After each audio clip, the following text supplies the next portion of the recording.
Welcome back to this channel where we talk about stroke recovery, life after stroke, and living with invisible disabilities.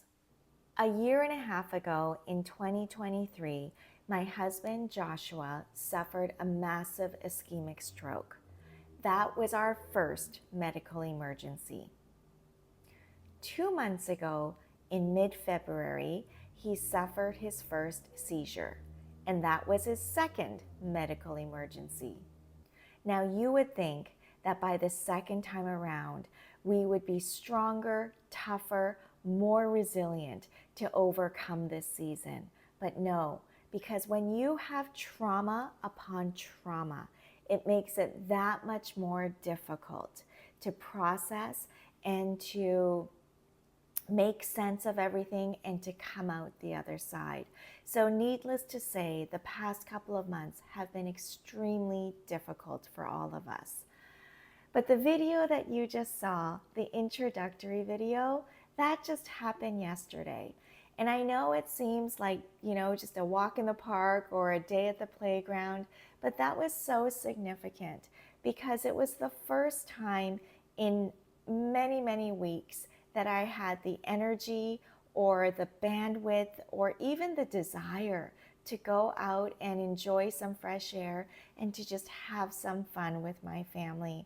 And because yesterday was such a great day and today was such a great day, my husband and I and our oldest daughter, we went downtown and we enjoyed the most beautiful day in Vancouver. Well, we went down to Science World and then we walked over to Falls Creek, but we walked on the other side of the creek, which I don't know why we never thought about doing before.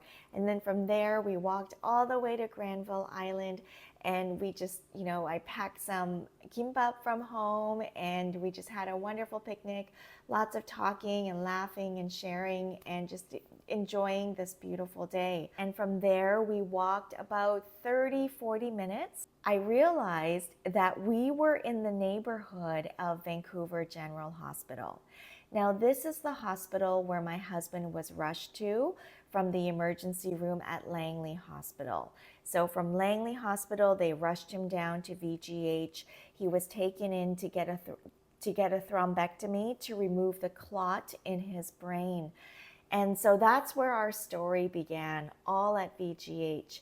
And just walking through that hospital this afternoon with my daughter and my husband, and it was such a surreal experience. And right now I don't have the words to clearly articulate how I felt at the moment. I just remember being so overwhelmed with grace and gratitude and just so thankful that just for God's protection over my husband's life, over his healing journey, over his recovery journey. We're not finished with that. We are still on the journey, but just how far we have come. I came across this passage recently. It's from the book, Daring to Take Up Space. Now, I didn't read this book, but just this passage showed up in my social media feed a couple of months ago. It really resonated with me. So I've been reading it every week for the past couple of months. And so for any of you watching this today, if you find yourself in a difficult situation, in a messy situation, and you feel like, how am I ever going to get out of this? I really hope that this passage will just be an encouragement to you. So after I read this, I am going to end with a video montage of our afternoon out today. And I really hope that this will be a source of blessing and encouragement to all of you today. Breathe. You're going to be okay. Breathe. And remember that you've been in this place before. You've been this uncomfortable and anxious and scared, and you survived. Breathe and know that you can survive this too. These feelings can't break you. They're uncomfortable and debilitating and painful, but they won't last forever. I know it hurts. I know you feel like this is going to be the end of you. but it will pass. Maybe not immediately, maybe not today or tomorrow or a week from now, but sometime soon the feelings are going to fade.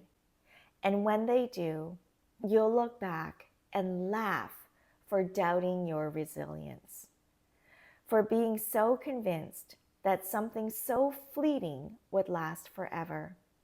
I know it feels unbearable, but you've been here before. You survived it then, and you can survive it now. Keep breathing again and again. This will pass. I promise it will pass.